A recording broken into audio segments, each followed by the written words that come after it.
Welcome, students, and welcome to my second lecture on the series of Indian Partnership Act 1932. So, in my first lecture, I talked about the need for partnership firm, and I also discussed about the definition of partnership. I broke down the definition into simple terms, and I tried to explain the complex definition by breaking down into four simple points. I hope it was beneficial for you all. And today we are going to move to the second part, which forms another important topic for partnership. That is the nature or characteristics of partnership firm. So here I have laid down some of the points in order to explain the characteristics of partnership. So let us explain it one by one and let us try to understand with the help of some examples. First point, first characteristics of partnership is existence of an agreement.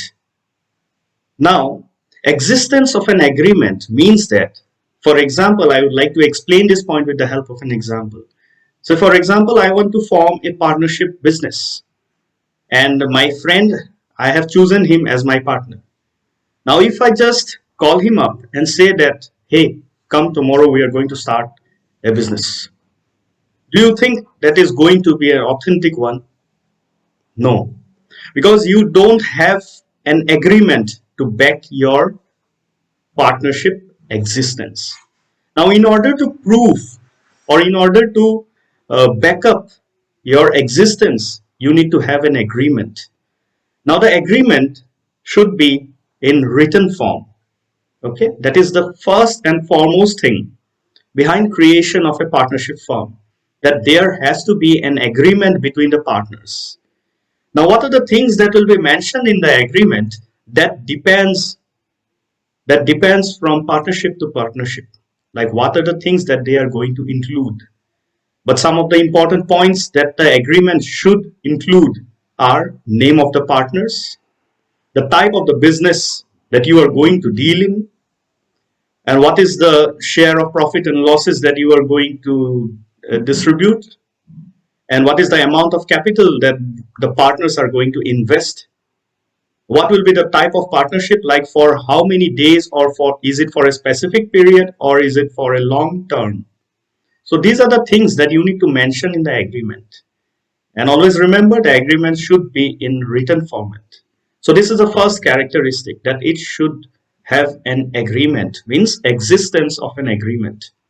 Now coming to the second characteristics, that is existence of business. In our definition as well, I have discussed and I have stressed on the point that partnership is an association of persons who has or who is engaged in business activity. It means that without any business activity, you cannot form a partnership firm. So that forms another core or another strong pillar for creating a partnership. Okay, that is the second part, like existence of business. Now, in my earlier lecture, I have discussed that business, what does it mean? It may be any form of trade, it may be any form of occupation, it may be any form of profession. Now, these three, when you are engaging yourself in, it means that you are doing a business. So, there is an existence of business. Now, with this business, you can form a partnership. Third point, sharing of profits and losses. Now, this point is very simple. Like if you are forming a business or if you are creating a partnership firm, then among the partners, there will be in the agreement, it will be written down that whenever profit arises or whenever we are going to have profit, we are going to share it in this ratio, or equally we are going to distribute among the partners. Now, if in the agreement it is mentioned that we are going to share in the ratio of so and so, in the agreement, if it is mentioned beforehand, then at the time of sharing the profit or losses, according to the ratio that is mentioned in the agreement, mark my point, when it is mentioned, the ratio, if it is mentioned in the agreement, then that standard or that ratio is to be used while sharing the profits or losses. In case, if while making the agreement, you do not set the ratio, profit sharing ratio, then in that case, what you are going to do when profit arise? In that case, the partners are going to distribute profits or losses equally among themselves. Okay, so this was the third characteristic. Now coming to the fourth characteristic, that is membership.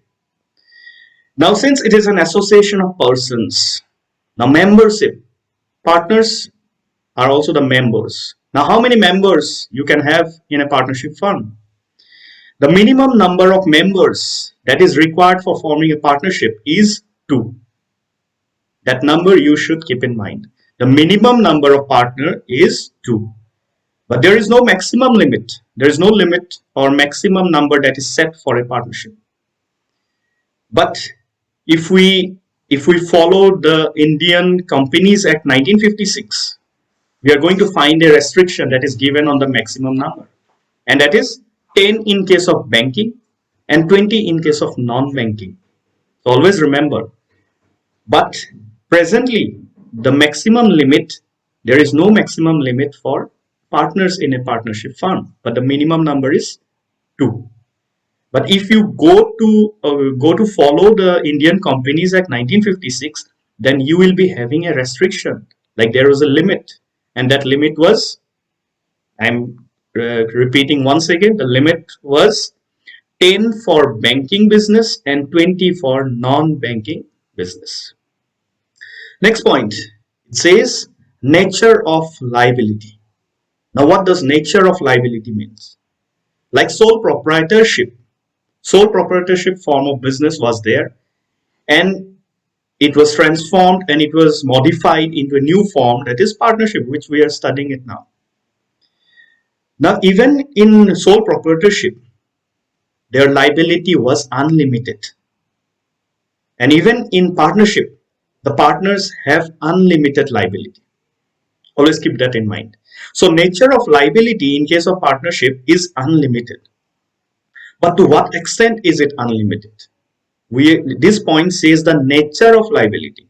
One thing is very sure, that liability is limited. But we need to break down the liability and know it in details. Like what is the type of liability? In case of partnership, liability are of two types. One is individual and the next one is collective. Now, individual liability means that, first I will talk about collective liability. In partnership, say for example, there are 3 partners. And in case if loss arises in the firm, then that loss is to be repaid collectively by the firm. All the 3 members are equally liable for making the loss or for paying for the loss. That is collective liability. Now, in case if after making the payment of loss from the firm, on behalf of the firm, all the members have paid for the loss, even after that, the loss has not been repaid. Now, in that case, individual liability will come into play. Now, what does individual liability means? That each partner will be liable to contribute from their personal property as well. One example is that me and my friend were having a partnership firm, and say we incurred a loss, a huge loss of 10 lakh rupees. Now, from the partnership firm, we repaid a sum of 6 lakh rupees. But what about the remaining 4 lakh loss? So 4 lakh will be repaid from our personal property, that is individual liability. So nature of liability in case of partnership is, there are 2 types of nature, that is collective and individual. Next, non-transferability of shares or non-transferability of interest. Now, in case of partnership, you need to be very sure that, uh, again, I'm bringing back that example. Me and my friend are having a partnership firm, and I am planning to include, or I am planning to bring one new partner into that partnership firm. Now, what will happen? Can I do that? I cannot do that. Without the consent of other partners, or without the prior permission of the other partners, I cannot do that. It means I cannot transfer any profit that I have from my partnership firm to an outsider without the consent of my co-partners. So you cannot transfer the interest, you cannot transfer the profit, neither you can bring in new partners without the consent of the co-partners. Last point is registration. Now, what does registration means?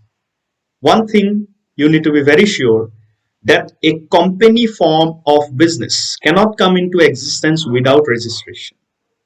But when we talk about partnership, this is one of the advantage that partnership form of business has. That if you create a partnership firm, you can carry on the business activities even without getting it registered. So registration is not compulsory, but that doesn't mean that you cannot go for registration. You can go for registration. You can opt for registering your partnership firm. But one thing, it is not compulsory. Like it is compulsory in case of company, it is not compulsory in case of partnership. But one document you need to frame that document, and without that document you cannot create a partnership, and that document is known as partnership deed. So always remember, partnership, we are going to get into details in our coming videos, but for now you just keep in mind that registration is not compulsory, but you will be requiring a document which will form as a charter, and that document is known as partnership deed. So these are some of the points which frames the characteristics of a partnership firm. So try to go through the video over and over again till your doubts are cleared. And even if after going through the video, if your doubts are not cleared, you can just uh, raise your query in my live sessions. Okay, thank you, and stay tuned for my next lecture. Thank you so much.